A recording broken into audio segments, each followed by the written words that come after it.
개인 짝구절을 두고 찾아보고 계속 진도를 나가보겠습니다.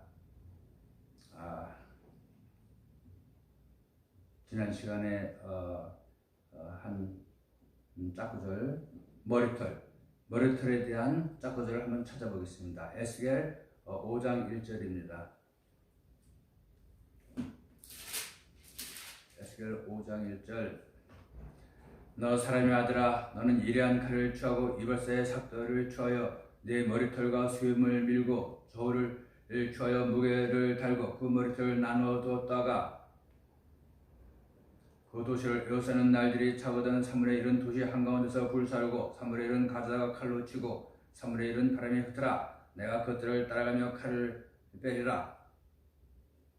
5절 보겠습니다. 주 하나님께서 이같이 말씀하시니라. 이것은 예루살렘이라. 내가 그 도시를 민족들과 나라들 한가운데 두고 그것들로 하여금 그녀의 사방에 있게 하였거늘 그녀가 내 법들을 사악한 것으로 바꾸기를 그 민족들보다 더 많이 하였고 내 법규를 바꾸기를 자기 사방에 있는 나라들보다 더 많이 하였으니 이는 그들이 내 법과 내 법규를 거부하고 그것들 안에서 걷지 아니하였음이라.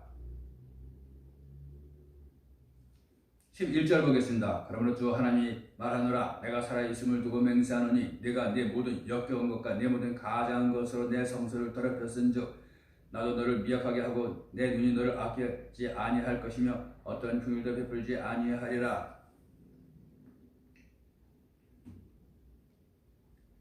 14절. 또 내가 너를 피폐하게 하고 지나가는 모든 사람들의 눈앞에서 내 사방에 있는 민족들 가운데 모욕거리가 되게 하리니. 16절 보겠습니다. 내가 파멸시키기 위한 기근에 악한 화살들을 그들에게 보내리니 곧 내가 보내어 너희를 파멸시키고자 하는 것이라. 그때 내가 그 일은 너에게 더하고 너의 빵 지팡이를 부러뜨리리라. 그래서 이 머리털과 수염을 밀고 3분의 1은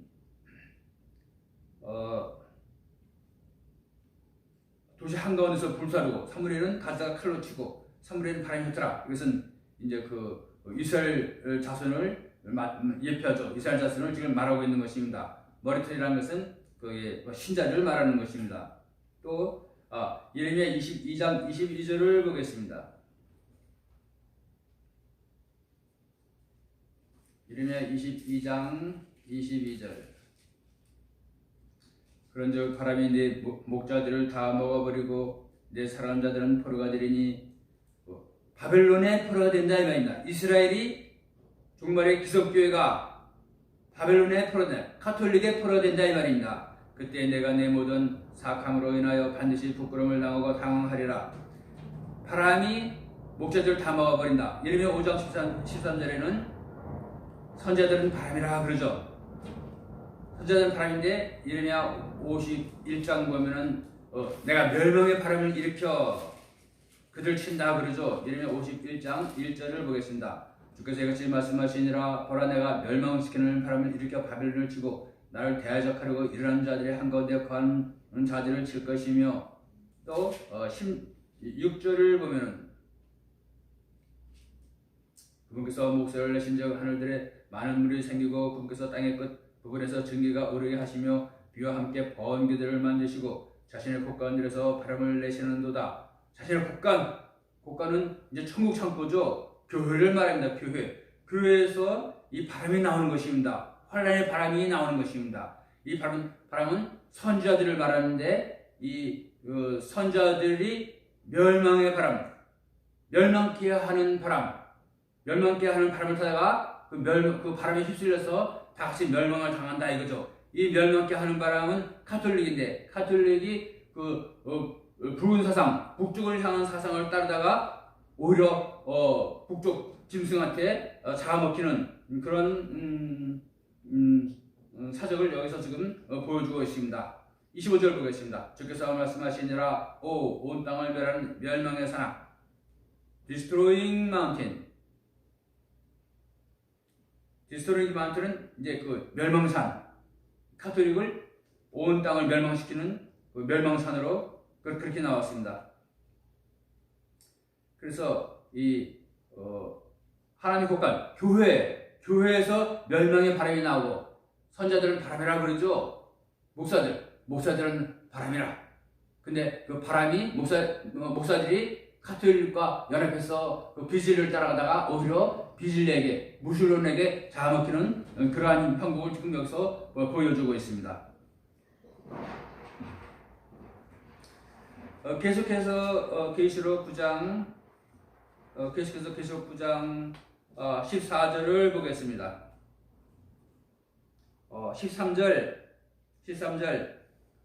여째 천사가 나팔을 불매 내가 들으니 하늘 앞에 있는 금 제단의 네 뿔에서 한 음성이 나서 나팔 가진 여째 천사에게 말하기를 큰강 유브라데에 묶어둔 네 천사를 풀어주라 하며 하늘 앞에 있는 금 제단 하나님 성소 안에는 휘장이 칸막이가 되어 있어서 안쪽에는 언약궤가 안치되어 있는 지성소가 있고 또 바깥쪽에는 그 넓은 부분에 또 문으로 들어가면 오른쪽에 떡상이 있고 왼쪽에 등대가 있고 그래서 밤새부터 새벽까지는 그 금 등대에 불을 밝히는 것입니다. 또 이 금향단은 그 언약궤 지성소 안에 언약궤 앞에 바로 놓여 있어서 제사장이 1년 1장 들어갈 때에 거기 번제단에서 놋 번제단 성소 앞에 놋 번제단에서 피운 불을 갖고 그 향로에 담아서 지성소 안에 들어가서 향로에 여기로 가득 여기를 피워갖고 그 언약궤 앞을 가려서 보이지 않게 하여야 되는 것입니다. 요 금제단의 뜻을 짝구절을 찾아봄으로써 금제단이 무슨 뜻을 갖고 있는가에 대해서 좀 알아보겠습니다. 레위기 16장 12절을 보겠습니다. 레위기 16장 12절 11절부터 읽어보면 아론은 자기를 위한 주의 화물의 숫소를 가져다가 자기와 자기 집을 위하여 속죄하고 자기를 위한 그 주의 화물의 숫소를 잡고 주의 화물은 속죄제죠. 속죄제의 숫소를 잡고 12절 주 앞에 제단은 이제 거기 놋제단 짐승을 잡아서 함께 번제로 바치는 그 놋제단을 말합니다. 놋제단에서 불타는 숯불이 가득한 거기 놋제단에서 그 숯불을 취해서 그 향로를 향로에 담아야 되는 것입니다. 숯불이 가득한 향로를 취하고 또 곱게 간 향기로운 향을 두 손에 가득 담아 휘장 안으로 가지고 들어가서 휘장 안에는 지성소죠. 가장 거룩한 곳 지성소 언약궤가 안치되어 있는 곳 지성소에 들어가서 주 앞에서 불 위에 그 향을 두어 향의 연기가 증거판 위 긍휼의 자리를 덮게 할지니 긍휼의 자리는 속죄소죠. 천사가 양쪽 법궤 위에서 언약궤 위에서 양쪽에서 날개로 덮고 있는 곳 시편 62편 4절에 보면은 내가 주의 장막에 영원히 거하며 주의 날개 및 숨는 곳을 신뢰하리다 그러죠. 날개 및 숨는 곳 하나님이 임재하시는 곳 하나님이 임재하시는 여호와의 임재죠. 긍휼의 자리를 덮게 할지니 하나님이 임재하시는 것을 아무도 보지 못하게 해야 된다 그 말입니다. 이 대제사장 아론은 종말의 대제사장 여호수아죠. 여호수아에게 그런 이제 사단의 역사가 있어갖고 아무도 이 사람이 재림주인지 알지 못하게 이 사람이 귀신들인지 아닌가, 이 사람이 미친놈 아닌가 이렇게 보이고 사람들에게 보이고 사람들에게 알려지지 않아야 그 사람이 죽지 않는다 이 말입니다.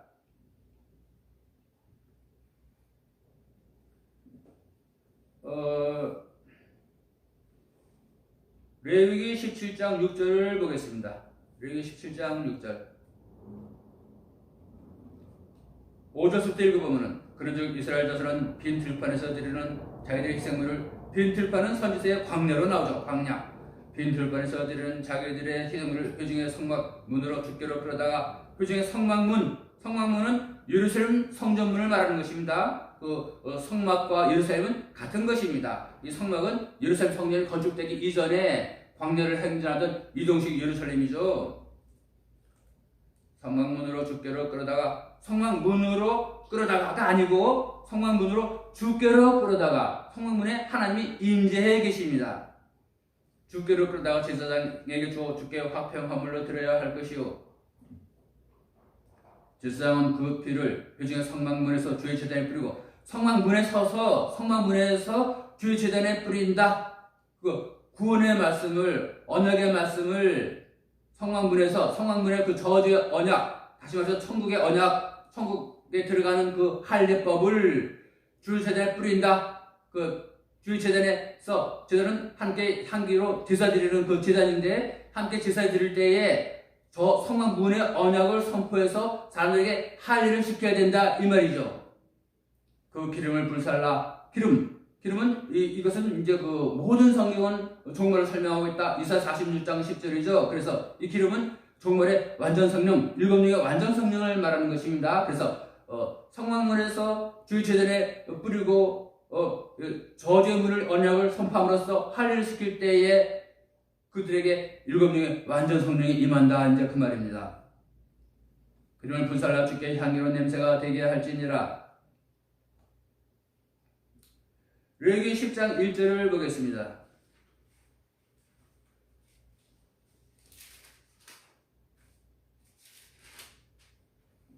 아론의 아들 나답과 아비후가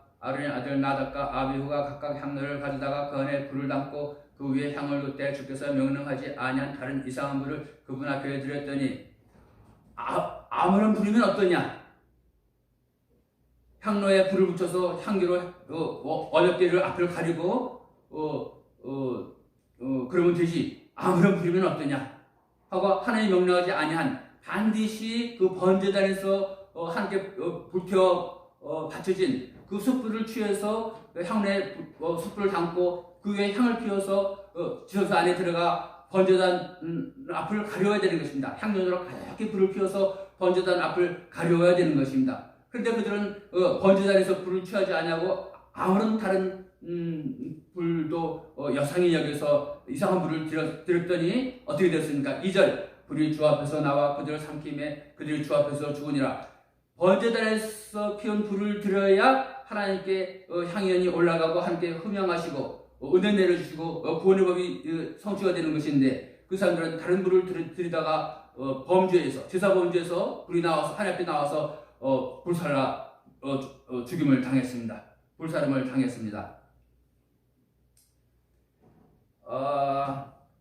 이제 거기 레위기 16장 18절 19절 짝 구절을 두 군데 찾아봄으로써 이제 거기 우리가 이 문장이 주는 이 사건이 주는 교훈을 우리가 자세히 알 수가 있습니다. 레위기 16장 18절을 보겠습니다.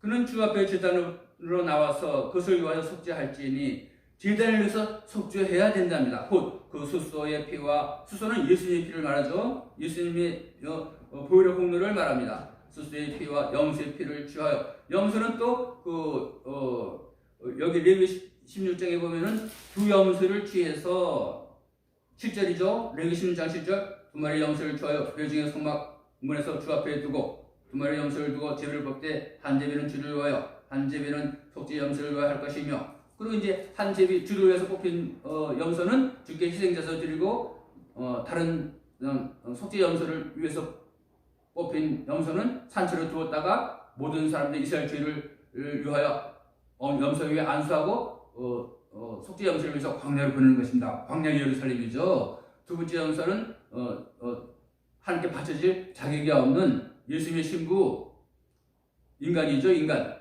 예수님이 아닌 인간. 예수님의 신부 말씀이 임하는 자 광야 예루살렘을 말합니다. 광야 예루살렘. 그래서 염소는 이제 예수님도 되고 광야 예루살렘도 되는 것입니다. 그런데 여기 보면은 그는 주 앞에 제단으로 나와서 그것을 위하여 속죄할지니 곧 그 소수의 피와 염소의 피를 주하여 제단의 뿔들에 돌아가며 바르고 그래서 이 제단의 뿔의 피를 발라서 제단을 속죄해야 되는 것입니다. 근데 속죄하지 아니한 이 제단 자체에 문제가 있는 것이 아니라 모든 이 언약궤며 휘장이며 순금 등대며 떡상 또 모든 성전 기구 또 제사장까지 모든 하나님의 종들과 기구들과 성령 기구들과 하나님의 성전은 종말에 일어나는 하나님의 교회의 모형이고 종말에 일어나는 하나님의 종의 모형입니다. 그 제단불에 피를 바르고 이런 것은 제단 자체에서 역사가 일어나는 것이 아니라 그 성별함을 받은 속죄함을 받고 그 은혜의 법을 가진 말씀을 가진 종이 준비된 종이 나와서 말씀을 선포할 때에 하나님께 그 제사를 받으시고 은혜를 내려주신다. 구원의 역사가 그것에 일어나고 하나님의 인치는 역사가 그것에 일어난다. 이런 것을 상징하고 있는 것입니다. 19절 또 손가락으로 그 피를 그 위에 7번 뿌려서 이스라엘 자손의 부정함으로부터 제단을 정결케 하고 거룩하게 할지니라. 그런데 성별을 받지 않고 속죄를 받지 않고 법을 갖고 있지 않고 할례시키는 언약의 법을 깨닫지 못한 자가 일어나서 함부로 하나님의 말씀을 선포하고 그럴 때에 하나님부터 침을 당한다 그러죠. 사복음서에도 하나님 내 하나님께서 식지 아니하는 나무마다 다 뽑혀질 것이요 그러죠. 하나님이 식지 아니한 나무는 뽑혀지는 것입니다.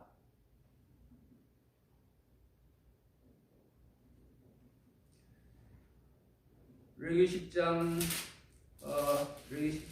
1절하고 이제 그 7절 또 11절에서는 이제 그 아론의 아들 나답과 아비후가 다른 불을 들이다가 죽임을 당했다 그런 말이 있고 또 이제 그게 7절을 또 계속해서 읽어보면은 주의 기름에 쓸 기름이 주의 기름 부음에 쓸 기름이 너희 위에 있은 이 말은 너희가 종말의 7명의 완전 성령을 받는 사람들이다 이 말이죠. 너희는 회중의 성막문에서 나가지 말라. 이 말은 성막문의 언약을 지키라.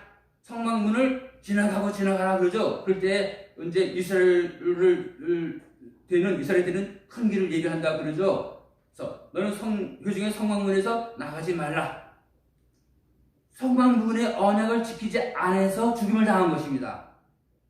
그래서 하늘군대 시사가 자체를 들지 못했던 것입니다. 성막문의 언약을 통한 할례법을 받아들이고 할례를 받아야 시사자전 중에 들어서 구원을 받고 또 권세 역사하고 7명의 완전 성령을 받고 권세 역사하고 또 천년왕국에서 왕권의 격을 누리는 것입니다.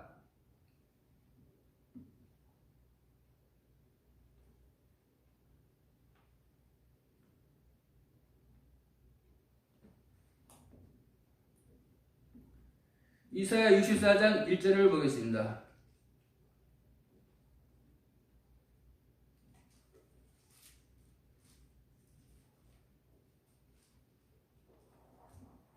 원컨대 주께서 하늘들을 가리고 강림하시며 주의 임재의 산들이 흘러내리기를 노는 불이 터를 때 그 불이 물이 끓임 같게 하사 주의 대적들이 주의 이름을 알게 하시며 민족들로 하여금 주의 임재에 떨게 하옵소서. 원컨대 주께서 하늘들을 가리고 강림하시며 이 말은 그 랜드라는 말을 써서 하늘을 찢고 하늘이 조기의 비유가 되어 있어갖고 하늘 찢어버리고 강림하신다 이런 말이 되어 있습니다. 하늘 찢으니까는 하늘에 붙어있던 해와 달과 별들이 다 조장같이 찢어져서 땅으로 떨어졌습니다. 언제? 하나님이 강림하실 때에. 근데 자꾸 저를 찾아보니까 하나님이 강림하신다라는 것은 이제 찬송하로다 주의 이름으로 오시느니요 하고 선지서에는 하나님이 강림하신다 이렇게 되어 있는데 신약에 와보니까 하나님이 오시는 대신에 이 주의 이름으로 맨 처음에 예수님이 오시고 또 그 다음에 주의 이름으로 예루살렘이 오시는 것입니다. 예루살렘이 오는 것입니다. 대제사장 여호수아가 첫 번째는 예수님의 주의 이름, 그 다음에 두 번째는 대제사장 여호수아가 주의 이름입니다. 그래서 원컨대 주께서 하늘들을 가리고 강림하시며 이 말은 하나님이 말씀과 성령으로 강림할 때에 주의 임재, 그래서 이제 그 주의 임재가 나오는 것입니다. 주의 임재에 산들이 흘러내리기를. 산은 진리의 높은 영광을 말하죠. 기독교 종들, 하나님의 종들, 목사들을 말합니다. 산들이 흘러내리기를, 무너져 내리기를.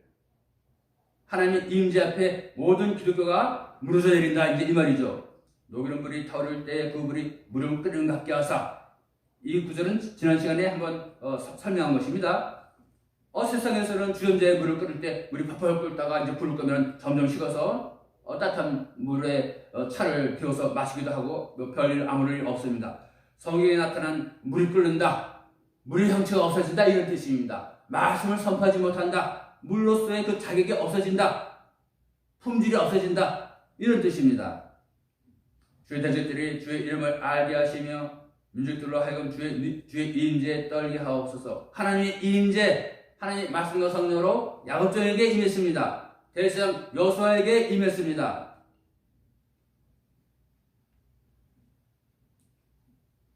이사야 19장 1절을 보겠습니다.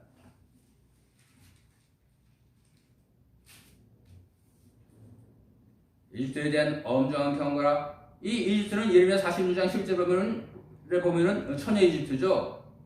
껌는 교회, 기성교회를 말합니다.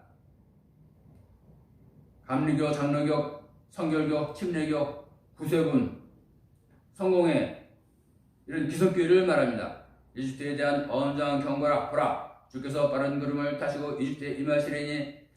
성경에 예수님이 구름 타고 오신다 라는 말이 개혁성경에 몇 군데서 나타나는데, 그것들은 킹 제임스역으로 보면은 구름과 함께 오신다, 혹은 구름 가운데 오신다 이렇게 되어 있습니다. 구름 타고 오신다 라는 말은 이사야 19장 1절 여기 한 군데입니다. 여기 한 군데인데, 이마저도 이 성경 이 뜻을 해석할 때에 아주 희한한 일이 벌어지는 것입니다. 이집트에 임하시리니 이집트의 우상들이 그분의 임재에 흔들리며 이집트의 마음이 그 한가운데서 놓으리로다. 내가 이집트 사람들을 하여금 이집트 사람들을 치게 하리니 그들이 저마다 자기 형제와 싸우며 저마다 자기 이웃과 싸울 것이요 도시가 도시를 치며 왕국이 왕국을 칠 것이며.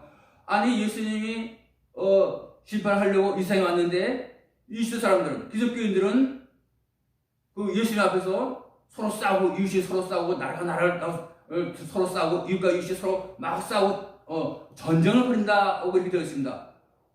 저 같으면 예수님이 구름 타고 오실 때에 예수님을 보게 되면 예수님 이제 오시는군요. 예수님 반갑습니다.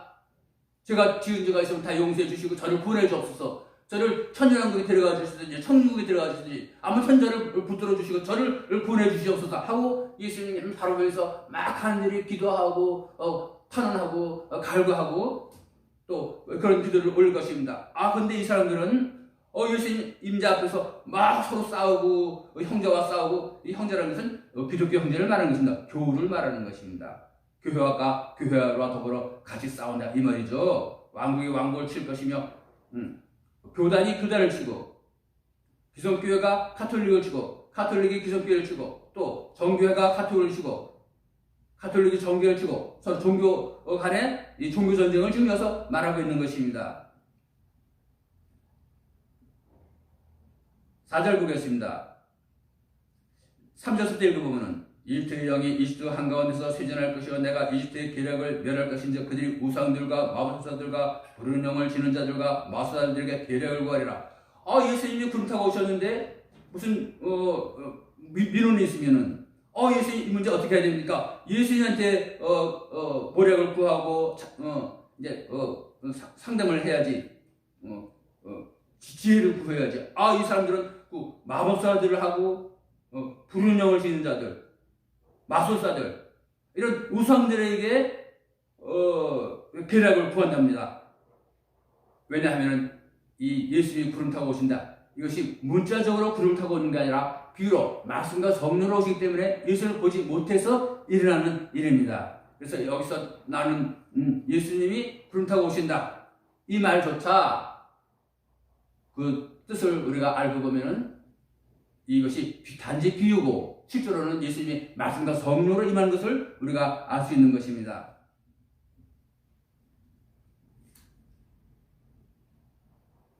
20절 보겠습니다. 이사야 19장 20절. 이것이 이집트 땅에서 만군의 주를 위한 표적과 증거가 되리니 이는 그들이 학대하는 자들을 인하여 주께 부르짖겠고 주께서는 한 구원자 곧 위대한 자를 보내사 그로 하여금 그들을 건지게 하실 것임이라. 학대하는 자를 자꾸 찾아보면 이제 그 아수르는 공연히 까닭없이 내 백성을 학대하였다 그러죠. 이사야 52장 4절이죠. 그러면 예수님이 구름 타고 오셨으니까 예수님은 우리를 이 학대자들의 손에서 정교회에서 붉은 교회들로부터 붉은 교회들의 학대로부터 우리를 구원해 주시옵소서. 예수님 때 부르짖어야지. 그때 부르짖을 때 하나님은 그때서야 비로소 한 구원자, 한 위대한 자를 보낸다, 이렇게 되어 있습니다. 예수님이 그렇다고 오셨는데 그때서야 하나님이 또 예수님 말고 또 다른 한 구원자를 보내고 한 위대한 자를 보낼 필요가 있습니까? 예수님이 구름타고 오는 것이 아닙니다. 예수님이 말씀과 성령으로 임하기 때문에 그 사람이 바로 위대한 자가 되고 한 구원자가 되는 것입니다.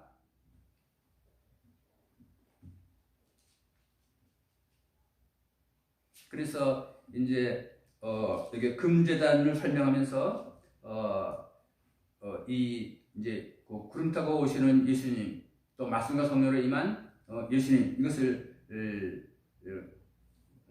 끄집어낸 것은 예수님이 말씀과 성령으로 오셔서 그 종교전쟁을 벌이는 자들을 심판하고 함께 할례 법을 선포할 때에 함께 돌아온 자들은 돌아오고 또 돌아오지 않는 자들은 다 붉은 교회에 다 넘겨주어서 다 심판받게 하고 공산당의 답이 되게 하였다가 후사년 반 동안을 거치면서 다 짐승에게 경배하고 진술표 받고 그러다가 심판을 받게 하고 또 구원받는 자는 구원시킨다라는 것을 지금 보여드리기 위해서 잠깐 이제 이사야 19장과 이사야 64장을 잠깐 끄집어냈습니다.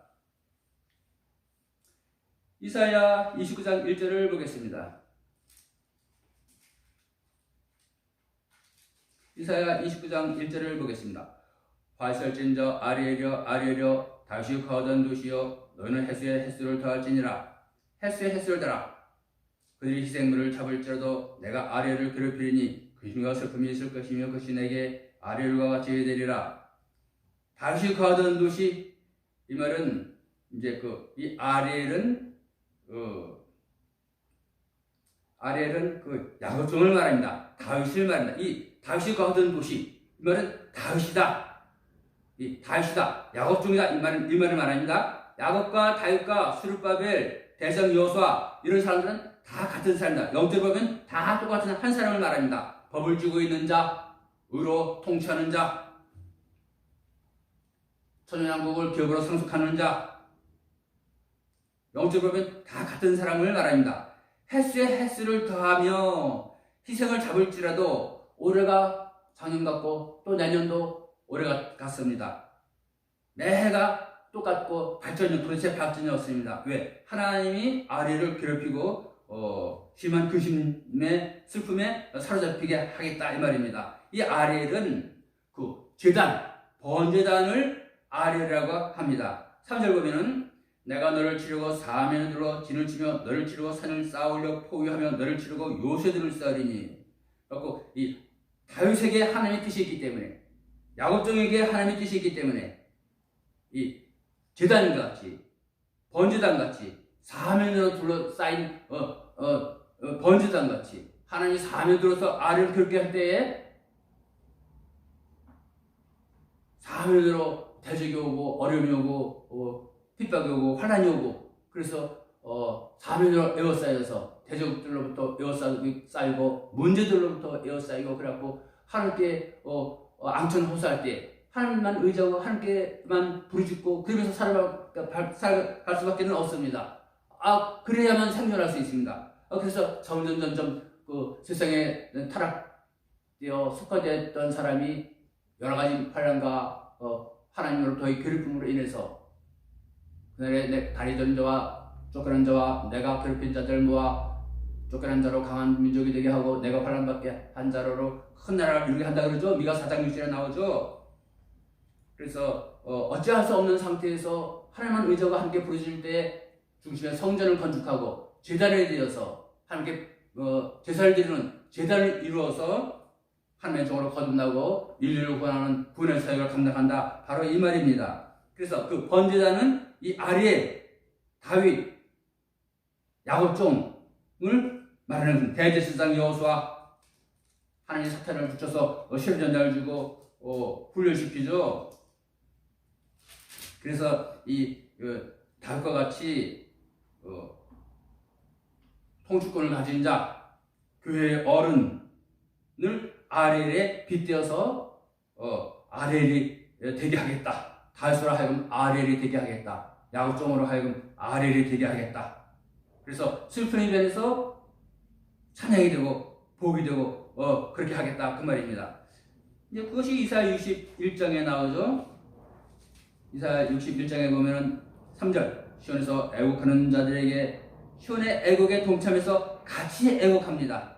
시온의 슬픔을 인해서 같이 애곡하고 같이 슬퍼하고 그럴 때에 제 대신에 아름다움을 주며 애곡 대신에 기쁨의 기름을 주며 이 기쁨의 기름은 종말의 기름이기 때문에 일곱의 완전 성령을 말하는 것입니다. 근심의 영 대신에 찬양의 옷을 주어 그들이 주께 심으신 의의 나무라 일컬음을 받게 하며 그분께서 영광을 받게 하려 하심이라. 그래서 먼저는 슬픔을 당해야 되고 먼저는 애곡하고 환난에 둘러싸이고 괴롭힘을 하나님으로부터 받아야 되는 것입니다. 그리고 온전한 제단을 이룰 때에 성전을 건축할 때에 하나님이 커다란 축복으로 갚아주시는 것입니다.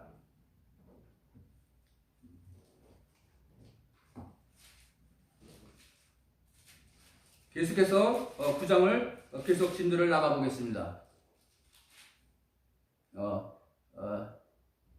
시간이 되었으므로 다음 시간에 하겠습니다.